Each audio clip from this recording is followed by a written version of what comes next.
Merci de votre invitation, Nirao. Alors, je suis Piero San Giorgio, je suis un écrivain suisse d'origine italienne.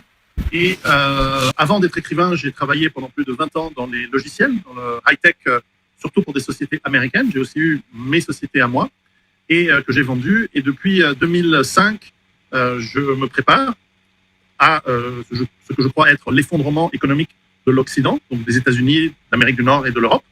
Et j'ai écrit à partir de 2011 une série de livres qui ont été des best-sellers, qui sont traduits dans une quinzaine de langues à travers le monde et qui expliquent notamment le premier, Survivre à l'effondrement économique. Pourquoi, à partir de 2020, le système économique occidental, avec sa politique, avec son impérialisme, va s'effondrer, va complètement s'écrouler. Et je crois avoir vu juste, puisque déjà à partir de 2020, on a vu une chute phénoménale et très importante de l'économie occidentale, et ça continue, et c'est en train d'aller de plus en plus vite. Et surtout dans mes livres, j'explique comment l'individu, les familles, les gens qui se préparent comment ils peuvent essayer de limiter les dégâts pour eux et leur famille. Ben justement, vous êtes vraiment connu par votre livre qui s'appelle Survivre à l'effondrement économique, qui est publié en 2011. Et aujourd'hui, presque tout ce que vous avez annoncé dans le livre sont en train d'arriver en fait. Par exemple, pénurie, manque d'eau, dérèglement climatique, dette colossale et aussi crise alimentaire. Donc, est-ce que selon vous, aujourd'hui, nous sommes déjà dans le début de cet effondrement? Oui, parce que j'avais effectivement considéré qu'il y a des tendances lourdes économiques, mais aussi physiques. La grande augmentation de la population dans le monde en général, surtout quand on voit les pays d'Amérique du Nord, d'Europe, qui ont augmenté leur population par l'immigration, ont créé des conditions de consommation de ressources dans le monde, mais aussi évidemment l'Asie, l'Amérique latine, etc. Cette augmentation, elle utilise les ressources disponibles, qui ne sont pas infinies, et parce que les ressources vont être limitées. Et nous avons en plus, alors ça c'est particulier à l'Occident, ce n'est pas le cas pour la Chine, ce n'est pas le cas pour l'Inde, ce n'est pas le cas pour la Russie. Nous avons en Occident des élites financières, mais aussi des élites politiques, qui sont très incompétentes, qui n'ont plus la carrure et la capacité de mener une situation de crise comme ont pu le faire dans le passé des gens comme Winston Churchill pour l'Angleterre ou un De Gaulle en France, etc. On voit l'agression aujourd'hui de l'Occident face à la Russie, mais aussi à de la mauvaise gestion économique qui amène l'Occident à la faillite. Faillite économique qui nous amène à des situations d'inflation, faillite de gestion et de responsabilité. On a vu la gestion en fait du Covid, à quel point elle a été étrange en Occident, à quel point elle a été un glissement vers la tyrannie, et ça c'est inacceptable. Et toute cette convergence nous amène justement à cette période entre 2020 et 2025 où le système n'est plus capable de tenir face à ces incohérences et ces problèmes structurels.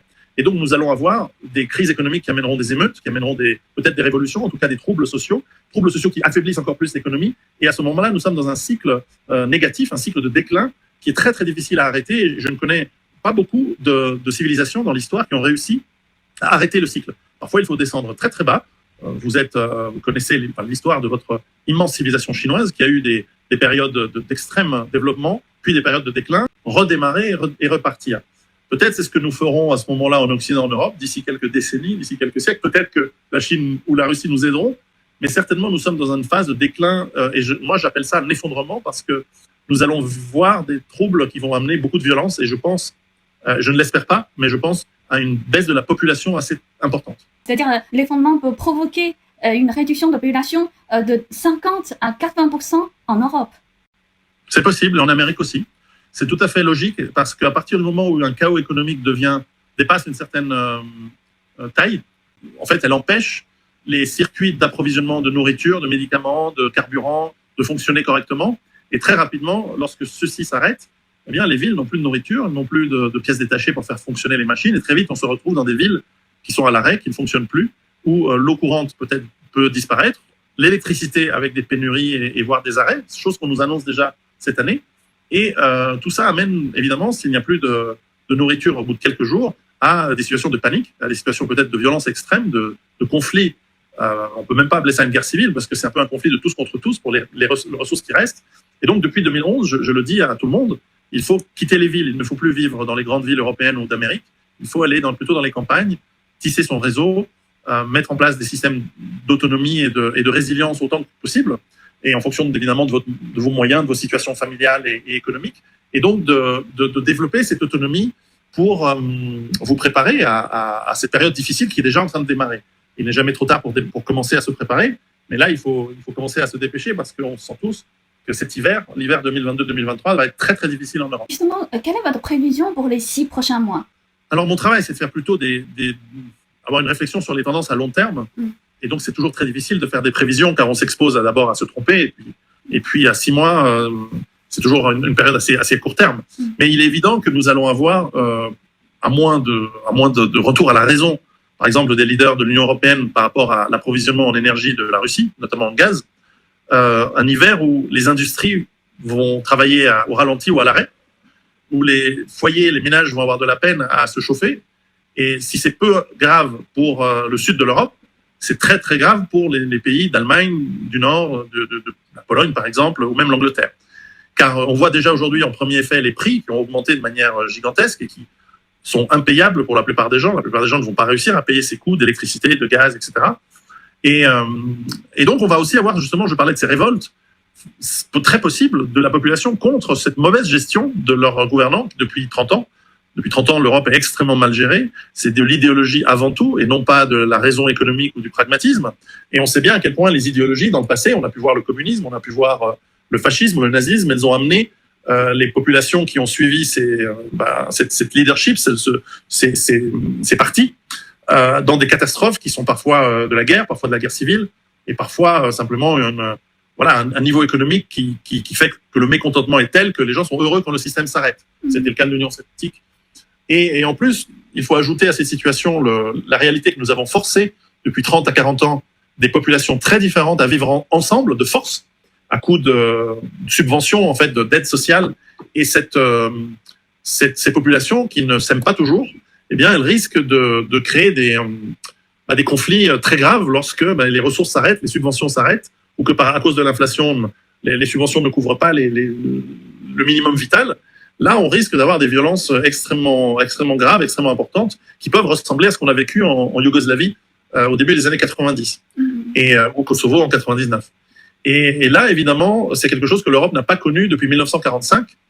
Et on a des populations qui ne sont absolument plus physiquement et mentalement préparées à ce genre de difficultés. Dans le reste du monde, on a encore une bonne mémoire de ce qu'est la difficulté économique, de ce qu'est la pauvreté, de ce qu'est la pénurie, d'avoir des problèmes pour trouver de l'eau potable, pour avoir de la nourriture. Donc il y a encore une capacité de résilience. En Europe et aux États-Unis, c'est pas le cas. Et donc je crains que les États-Unis et l'Europe de l'Ouest, particulièrement, souffrent beaucoup plus que le reste du monde de cet effondrement qui est en train d'arriver. Et qui, à mon avis, vont être très violentes. Vous savez, on a des exemples historiques en Europe où, pendant des crises économiques, la population est là extrêmement reculée. On a la chute de l'Empire romain, où la population a été réduite probablement par 10 à travers toute l'Europe. On a les invasions islamiques au 6e et 7e siècle, qui ont accumulé aussi, notamment en Afrique du Nord, une baisse de la population très importante. En Inde aussi, ça a été le même résultat. Ce sont des choses qui existent dans l'histoire de l'humanité. Et aujourd'hui, nous sommes en faillite financière en Occident depuis longtemps, depuis au moins 20 ans. Nous sommes en dette permanente, en dette colossale. Nous ne savons pas comment nous allons produire de quoi rembourser ces dettes. La guerre peut être une solution de facilité. Le problème avec les guerres, c'est qu'on sait comment on les commence, mais on ne sait pas comment on les termine. Et ça peut aller très très mal, surtout dans un monde où nous n'avons plus l'avantage technologique comme avant. On le voit en ce moment avec l'Ukraine et la Russie. Nous n'avons plus en Occident non plus la volonté de se battre. Si aujourd'hui on demandait à la population, il faut aller se battre contre un ennemi, mais la plupart des gens n'ont pas ni l'énergie ni l'envie. Et puis encore une fois, des populations hétérogènes n'arrivent pas à trouver Donc je crains que nos élites essayent de nous emmener dans des guerres, mais des guerres qu'elles vont perdre. Et donc ce sera notre travail, à nous autres, citoyens européens et américains, de dire non, nous ne voulons pas faire des guerres. Nous avons du travail, nous devons reconstruire nos pays, nous devons considérablement changer. Et je crains que ça ne se fera pas. Je crains qu'on nous amènera de force dans des guerres. Nous allons avoir droit à des systèmes politiques tyranniques, dictatoriaux, qui vont essayer d'imposer le contrôle sur la population, non pas pour l'améliorer et lui faire du bien, ce qui serait le moindre des mots, bien que je ne l'accepterais personnellement pas. Par exemple, un système de contrôle de la population comme ce qui se fait en Chine aujourd'hui, je crois que c'est voulu pour le bien de la population. Néanmoins, moi, je ne l'accepterais pas personnellement. Ce n'est pas dans la culture européenne d'avoir ce genre de choses. Et donc, si en plus on met un système de contrôle de la population, comme on a essayé de le faire pendant la crise du Covid, mais pour le mal de la population, pour la contrôler, pour la mettre en prison, en fait, eh bien, je pense que ça amènera encore plus d'effondrement économique, parce que le système économique européen, depuis la Renaissance, même avant le Moyen-Âge, est basé sur l'innovation individuelle. Notre grande force en Europe, c'est d'être des grands inventeurs, des grands créatifs, des grands explorateurs. Nous sommes des individualistes, nous sommes des gens un peu perturbateurs. Nous n'aimons pas l'organisation trop étroite. On aime créer, y compris les Allemands, les Italiens. Nous sommes des gens très créatifs. Et dès qu'on essaie de nous mettre en prison, on casse tout. C'est notre nature. Et donc, parce que nous sommes aussi une population qui est capable de très grande violence, comme l'histoire l'a montré. Et donc, je pense que les élites ont peur. Les élites européennes et américaines, elles ont peur de leur propre population aujourd'hui. Elles ont vraiment peur. Parce que tout à l'heure, vous avez parlé de la guerre. C'est-à-dire, en gros, peut-être on va aller vers une guerre. Est-ce que c'est aussi pour cette raison? Parce qu'au début, vous avez présenté, vous dites, en 2005, vous avez quitté votre travail. C'est ça, vous avez quitté votre travail pour vous préparer à cette crise grave.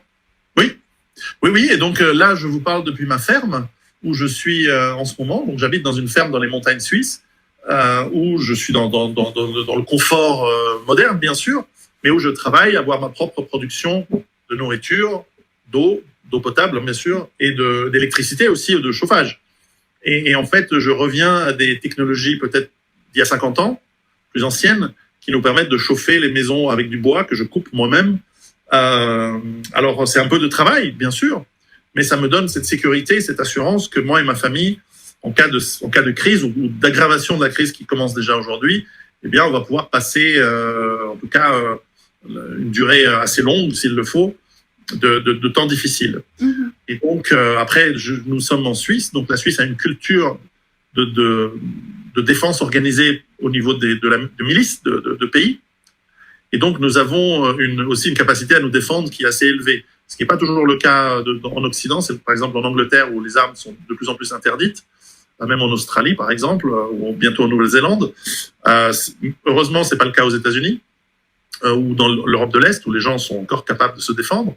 Mais voilà, c'est dans notre culture. Donc, on a aussi on a moins peur d'agression ou de guerre civile en Suisse.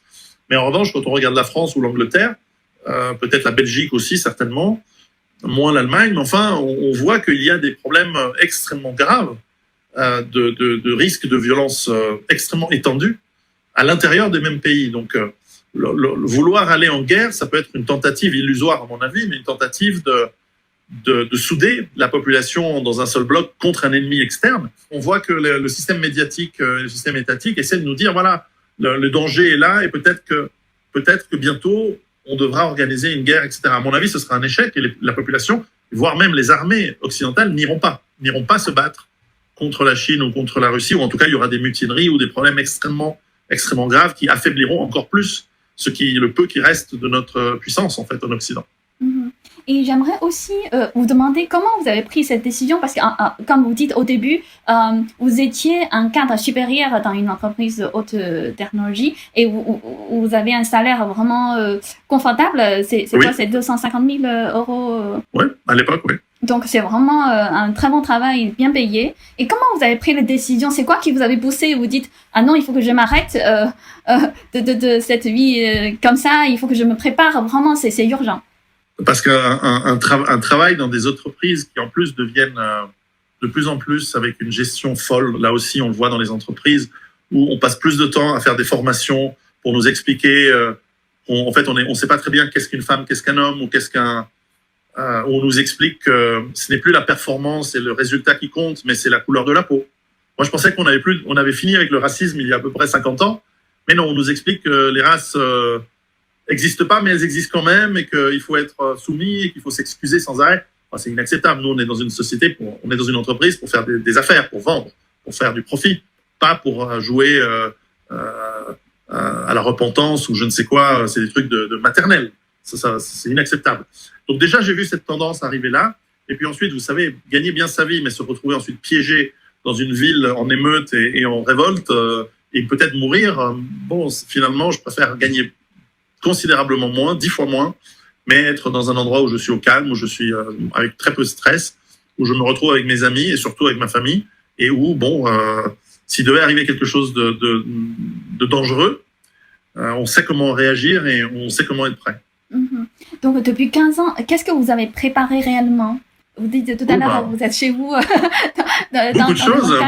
Tout d'abord, tout ce qui est production alimentaire, les potagers, les systèmes, les arbres pour les fruits, les enclos, etc. pour les animaux. Tout ça, ça se prépare longuement et avec beaucoup d'efforts. Mais ce n'est pas un travail à plein temps. C'est quelque chose qui me prend quelques heures par jour. Évidemment, tout le système de production d'électricité, par exemple, ou de chauffage à bois, ça demande évidemment une transformation de la maison qu'on fait petit à petit. Et puis, pour tout le reste, le réseau, tisser les amitiés avec les voisins, en symbiose, en partenariat finalement avec tous les gens dans la vallée, où chacun fournit un petit quelque chose pour des travaux communs, pour des fêtes, pour échanger aussi des services. Quelqu'un me prête son camion pour aller chercher de la terre. En échange, je vais lui donner quelques bouteilles de vin que j'ai obtenues d'un producteur local plus bas dans la vallée, que j'ai échangé avec des pommes de terre et des légumes que j'avais dans mon jardin. Donc en fait, on prépare une forme d'entraide et un système débrouillard. Je suis de loin pas le seul à le faire. Il y a énormément de gens aujourd'hui en Europe qui vivent comme ça et qui développent ce genre d'activité. Alors bien sûr, j'ai quand même des revenus puisque les gens peuvent venir m'écouter tous les jours sur Patreon. C'est une plateforme payante, certes. Et aujourd'hui, pour 5 € par mois, vous pouvez aller sur mon site, pierrot.com, suivre des formations. Vous pouvez me rejoindre aussi sur Patreon où j'explique comment, par des milliers de vidéos, j'ai plus de 1000 vidéos qui sont présentes, où je donne à la fois des commentaires sur l'actualité, mais aussi, et ça c'est peut-être plus important, des guides sur des outils, sur du matériel, sur des moyens de se préparer. Et donc j'encourage vos téléspectateurs à aller donner un coup d'œil. Aujourd'hui, pour notre téléspectateur, est-ce que vous pouvez donner justement certains conseils? Et moi, ce que je peux conseiller aux gens, c'est tout d'abord de se rendre compte si l'environnement dans lequel ils vivent est dangereux en cas de rupture des cycles, des systèmes d'approvisionnement. Est-ce que si tout d'un coup l'État n'arrive plus à protéger les gens et que les transporteurs n'amènent plus de la nourriture ou l'eau dans le robinet arrête de couler, est-ce qu'ils ont de quoi faire face? Est-ce qu'ils ont des filtres à eau, par exemple? Est-ce qu'ils ont des réserves d'eau? Est-ce qu'ils ont des réserves de nourriture? Est-ce qu'ils ont de quoi tenir en cas de coupure d'électricité ou coupure de chauffage l'hiver? Et si la réponse est non, eh bien, qu'ils réfléchissent. Alors, ils peuvent obtenir déjà beaucoup de réponses en lisant mes livres, mais ils peuvent réfléchir à est-ce que d'abord cet endroit est l'endroit où il faut vivre? Alors, parfois, on a des contraintes professionnelles, mais parfois, en réalité, on a le choix de changer. Et dans tous les cas, est-ce qu'on a de quoi tenir le coup? Est-ce qu'on a des réserves d'eau, de nourriture, de chauffage, d'électricité? Aujourd'hui, on a la technologie incroyable. On n'a plus besoin d'avoir des lampes à pétrole, forcément. On a des technologies LED avec des batteries qui nous permettent d'avoir de quoi tenir plusieurs jours s'il n'y a pas d'électricité. On a des chauffages d'appoint à gaz ou à bois qu'on peut mettre en place. Alors, encore une fois, c'est beaucoup plus facile à la campagne qu'en ville. Un étudiant dans un petit appartement en centre-ville de Paris, c'est évident que pour lui, ça sera très difficile, surtout s'il n'a pas les moyens. Donc, en fait, selon vous, presque les gens dans les grandes villes n'ont aucune chance de survivre, en fait. Non, pas aucune, parce qu'il y a toujours moyen, mais ce sera beaucoup, beaucoup plus difficile. D'ailleurs, mon deuxième livre, que j'ai coécrit avec un survivaliste américain, qui s'appelle Rhubarba, Survivre en ville, essaye de donner des pistes sur comment est-ce qu'on peut faire en ville. Mais on le dit dès le départ, c'est beaucoup, beaucoup plus difficile d'être en ville que d'être à la campagne. La ville, c'est en temps normal un lieu où il y a beaucoup d'abondance, mais dès que cette normalité s'en va, dès que ça devient difficile, la ville, on la voit pendant les guerres, c'est là où il y a beaucoup de gens qui meurent de faim. Alors on va me dire dans les campagnes aussi, mais c'est souvent pour des raisons militaires, c'est souvent pour des confiscations.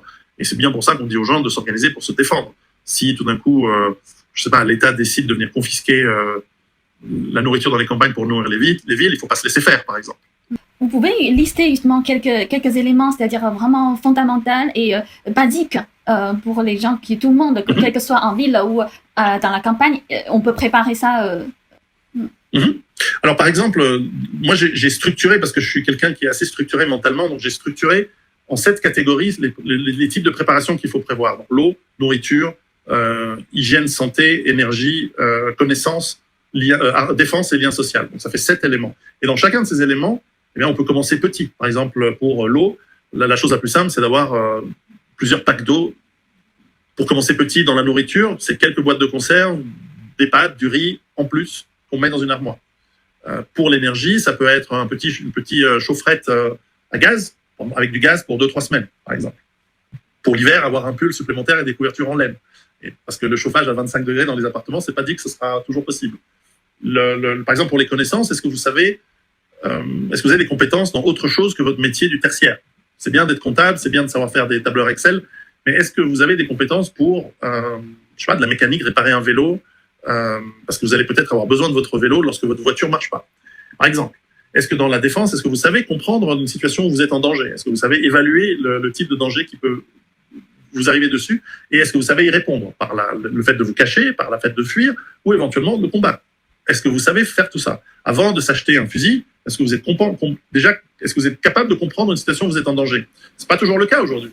Et puis, par exemple, pour le lien social, on peut commencer tout simplement à renouer le lien avec sa famille, les membres de sa famille ou ses voisins, pour leur dire, voilà, vous avez vu ce qui se passe dans tel ou tel endroit du monde, et si ça arrivait ici, qu'est-ce qu'on fait? Est-ce qu'on s'entraide? Est-ce qu'on s'entraide pas?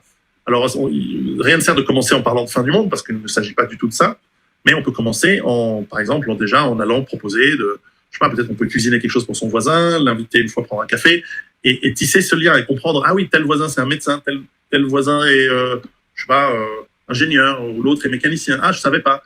Parce que les compétences, elles vont être utiles en cas de problème où il faudra s'entraider, forcément. La moitié de mes livres, c'est généralement l'explication de comment on peut aller plus loin. Par exemple, mon avant-dernier livre, c'était sur les risques nucléaires, radiologiques, biologiques, chimiques. Bah, typiquement, c'est pour aller très loin. Si aujourd'hui, la crise, en fait, qui vient, à celle-ci s'ajoute une guerre nucléaire, par exemple, les gens ne doivent pas désespérer. Ils ne doivent pas se dire, oulala, on va tous mourir. C'est pas vrai. On va pas tous mourir avec la guerre nucléaire, même avec une guerre nucléaire.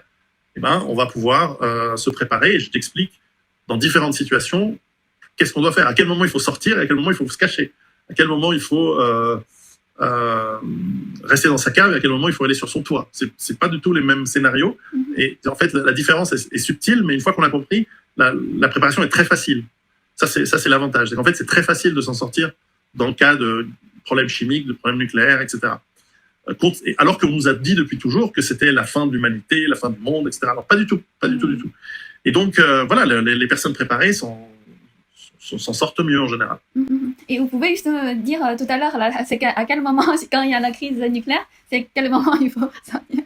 Alors, c'est sûr que, par exemple, si une guerre se déclenche, on ne peut pas vous téléphoner pour vous dire c'est l'heure, c'est le moment. Vous allez la prendre une fois que c'est déjà démarré. Ou alors s'il y a des systèmes d'alerte ou des sirènes, mais en général, ils sont très en retard. Et donc, on peut imaginer, par exemple, que si vous vous rendez compte, alors, si vous êtes évidemment près d'un point d'impact, là, c'est sûr que vous allez subir de plein fouet la chaleur, la lumière, le souffle, par exemple, en cas de guerre nucléaire, de la bombe, de missiles. Mais si vous êtes à la campagne, vous n'êtes pas une cible, vous n'allez pas être ciblé à la campagne. Donc, vous allez en déduire du chaos qui va arriver qu'il s'est passé quelque chose. Donc, vous allez vous en rendre compte. Donc, par exemple, un outil à avoir, c'est entre 20 et 100 euros selon les modèles, c'est d'avoir un petit compteur Geiger. C'est une chose très petite. Je l'ai pas ici sur moi, mais je l'ai en bas à l'étage. Et donc, vous allez vous rendre compte si les radiations dans l'air vont commencer à augmenter.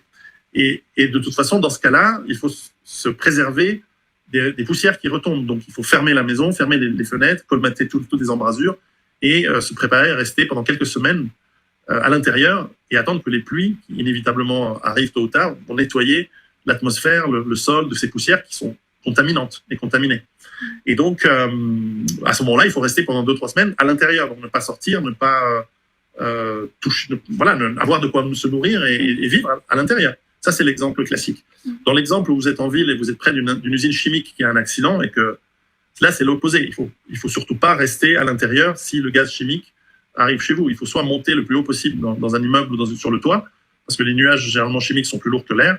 Donc là, il faut pas aller à la cave, il faut plutôt monter à l'extérieur ou partir le plus vite possible dans une direction opposée à celle où vont les produits chimiques.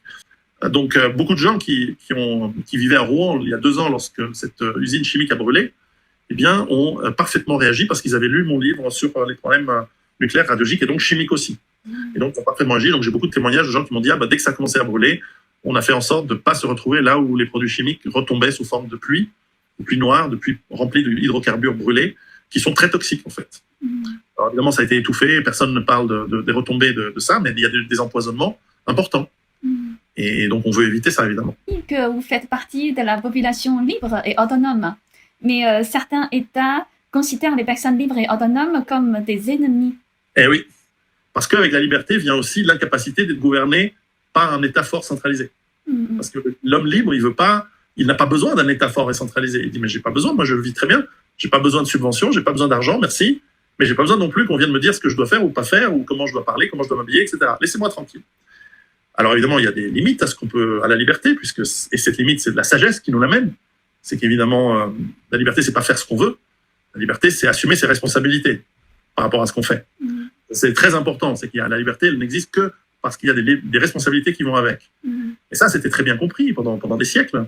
Et là, tout d'un coup, on nous explique que la liberté, c'est consommer, se divertir, etc., sans responsabilité, mais qu'il faut un État nounou, un État papa, je ne sais pas comment on peut l'appeler, matriarque ou patriarque, qui nous contrôle et qui très vite, va nous enlever la liberté de consommer, parce qu'il n'y a pas assez pour consommer pour tout le monde, en réalité.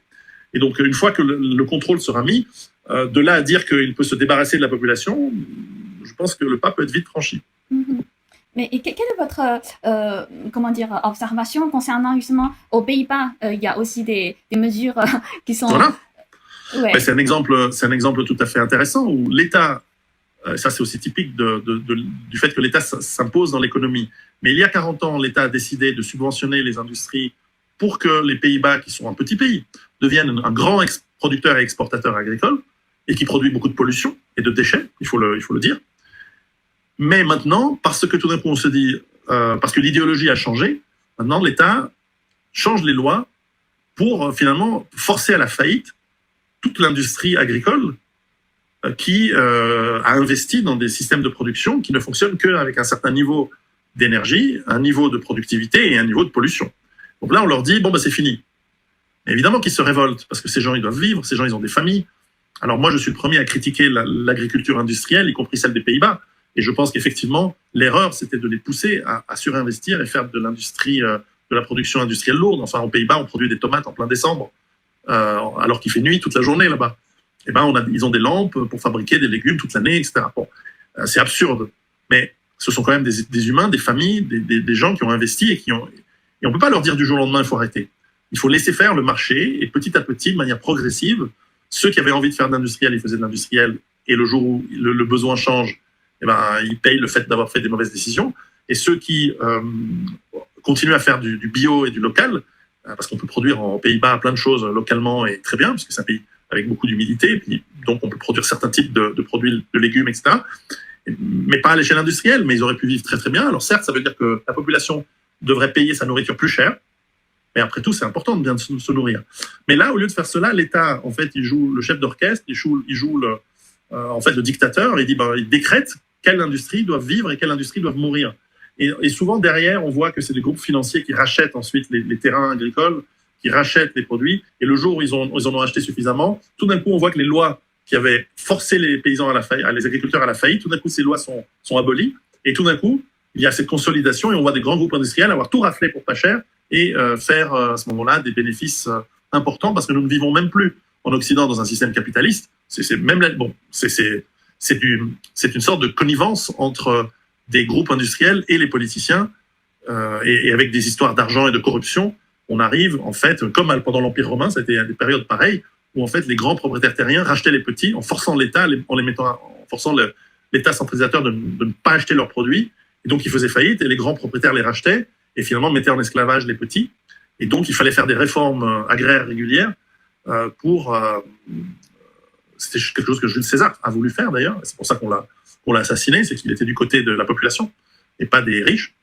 Et donc, ces réformes agraires, elles pourraient être évitées si on laissait simplement la liberté dans le commerce, dans l'industrie, et laisser faire l'innovation. Les gens qui découvrent une nouvelle technologie ou une nouvelle manière de faire vont prospérer, et ceux qui restent, ou ceux qui ne savent pas s'adapter au changement du climat, du marché, de tout ce qu'on veut, eux déclinent et meurent et sont absorbés par ceux qui progressent. Mais c'est pas l'État qui doit être l'environnement, c'est pas l'État qui est corruptible à l'envie, qui doit décider de qui vit, qui meurt dans une économie. C'est complètement absurde, cette manière de voir les choses. Donc, nous ne sommes même plus dans du capitalisme, nous ne sommes plus dans un système de liberté, nous ne sommes même plus dans un système de capitalisme depuis 30 ans. Donc on va souffrir, parce que les recettes sont simples. Quand vous êtes dans un système d'économie planifiée, votre économie, elle va mourir. Et lorsque vous êtes dans un système d'économie libre, généralement, elle prospère. C'est comme ça.